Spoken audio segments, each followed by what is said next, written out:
ఎవరన్నా రౌడీజం చేస్తే తాట తీత్త అని చంద్రబాబు గారు ఎక్కడికెళ్ళినా సినిమాల్లో విలన్లాగా బేస్ వాయిస్లో వార్నింగ్లు ఇచ్చేస్తుంటాడు. చంద్రబాబుకు దమ్ముంటే చింతమనేని ప్రభాకర్ తాట తీయాలని సవాల్ ఇసిరారు అంబటి రాంబాబు గారు. నమస్తే గురుగారు, చెప్పండి. దెందులూరు శాసనసభ్యులు చింతమనేని ప్రభాకర్ గారు మళ్ళీ ఏం కనకార్యం చేశారు సార్ ఆయన గురు? ఆయన ఒక ఇంటి మీదకి వెళ్ళాడు. అవును, టీవీలో మేము చూసాం. జనరల్ గా ఏం చేస్తున్నారంటే ఎవరైనా గిట్టకపోతే తెలుగుదేశం కార్యకర్తలను పంపించి దాడులు చేస్తున్నారు. అంతే కదండి. ఆ దశపోయింది. ఎమ్మెల్యే గారే దాడికి వెళ్తున్నాడు. ఇంతకీ ఎమ్మెల్యే గారు ఎందుకు దాడి చేసినట్టు? తాను చేస్తున్నటువంటి ఘోరాలను బయట పెట్టాడట. ఎవరైనా వైసీపీ కార్యకర్తలు ఉన్నారా? కాదు. మరి ఎవరు? తెలుగుదేశం ఆయనే. తెలుగుదేశం నాయకుడి మీద తెలుగుదేశం ఎమ్మెల్యేనే దాడి చేయడం ఏంటండి బాబు, ఇడ్డూరం కాకపోతే. వెళ్ళిపోయి ఇంటి తలుపులు కొట్టాడు. తలుపు కొట్టి ఏటన్నాడు? వాడను ఉండాలి, నేనన్నా ఉండాలి, వాడను ఉండాలి, నేనన్నా ఉండాలి. పాపం ఎమ్మెల్యే గారు బాగా అట్టయినట్టున్నారు.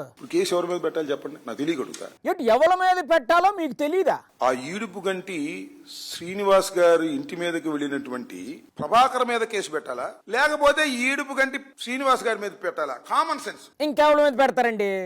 ఆ దాడి చేసిన ఎమ్మెల్యే మీద పెట్టాలా? 7th క్లాస్ ఫెయిల్ అయిన అడిగినా చెప్తాడు ఈ విషయం. ఎవరి మీద పెట్టారో తెలుసా? ఎవరి మీద పెట్టారు? చింతమనేని మీదే కదా. ఈడుపు గంటి శ్రీనివాస్ గారి మీద కేసు పెట్టారండి. మరి చింతమనేని ప్రభాకర్ నేడు చేశారండి. చింతమనేని ప్రభాకర్ మాత్రం సన్మానించారండి. ఇది ఎక్కడ ఇడ్డోరండి బాబు, జనం ఏమనుకుంటారో అన్న సోయి కూడా లేదా వాళ్ళకి? చంద్రబాబు నాయుడు అంటారు అన్యాయం జరిగితే తాట తీస్తా. ఇప్పుడు ఈయన తాటది ముందు వేసుకుని చిందేసి ఈడుపు గంటి శ్రీనివాస్ గారి ఇంటి మీదకి వెళ్ళి గందరగోళం చేశాడు కదా, ఆయన తాట తీయి అని ఎందుకు సార్ అలా ఒత్తిడి తీసుకొస్తారు?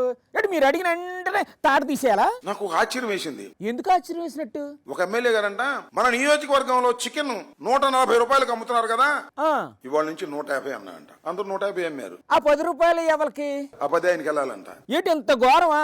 చికెన్ మీద ట్యాక్స్ వేసినటువంటి ఘనత తెలుగుదేశం ఎమ్మెల్యేలకు దక్కుతున్నారు. సంపద సృష్టిస్తా అన్నారు కదండి బాబు గారు. ఈ సదరు ఎమ్మెల్యే గారు చికెన్ నుంచి సంపద సృష్టించుకుంటున్నారు.